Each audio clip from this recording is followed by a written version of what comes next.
Hi and welcome to Funky Female Friday. I'll be going really personal today, and the main aim is that we all learn from my first sexual experience.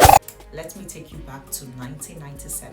I grew up with my parents who both had a 9-to-5 jobs. I had two sisters who I learned virtually everything from, especially how to become confident in myself. We had maids from time to time who looked after us, I suppose, to the best of their abilities. We lived in a compound where there were lots of kids and we all played together from time to time. I have a somewhat bleak memory of all the nuanced details of what really happened, but I will mention the most important elements of my story. There was this girl who lived in the compound with her grandma. I was 7 and she was about twice my age. So one of these days I got back from school and, as usual, quickly changed into my play clothes and rushed out to play with my friends. Well, things didn't pan out the way I thought they would, as my supposed playmate had other plans. Having possibly scouted to make sure that all securities were locked down, she took me to my sitting room and told me to lie down on the couch. Then she talked me into trying something new and promised that I was going to enjoy it. She told me to lay down on the couch, took off my panties, and began to use her hand to touch around my pee-pee. She also touched my breast, which was a little bit bigger than they expected.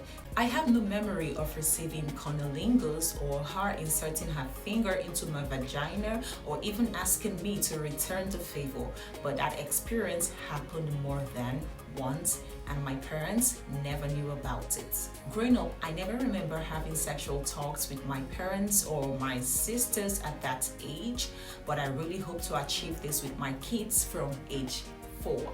I look forward to Africans, especially Nigerian parents, doing better in sex educating their kids, because we live in a fast-changing world where these kids spend about 50% of their lives outside their homes and another 10% on social media and on TV. And if we don't teach them, they'll end up not just learning these from cartoons and other wrong sources, but end up practicing it with their friends and pedophilic strangers. 6 years ago, I had a first-hand experience of a 5-year-old boy and a 4-year-old girl both practicing the acts of cunnilingus and fellatio.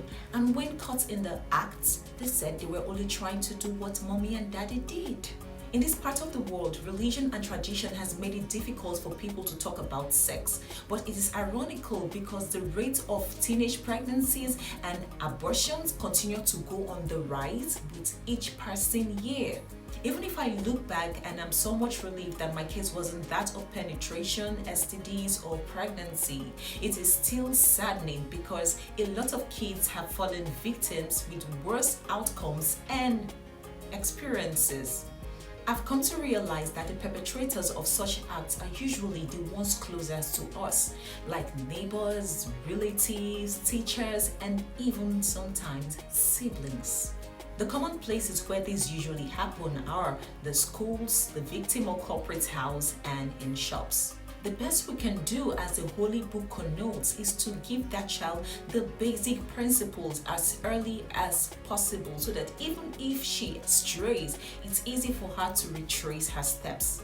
While the call for help is on the rise for the girl child, the boys are not spared either. It is one thing to teach your child and another for that child to follow through with your teachings.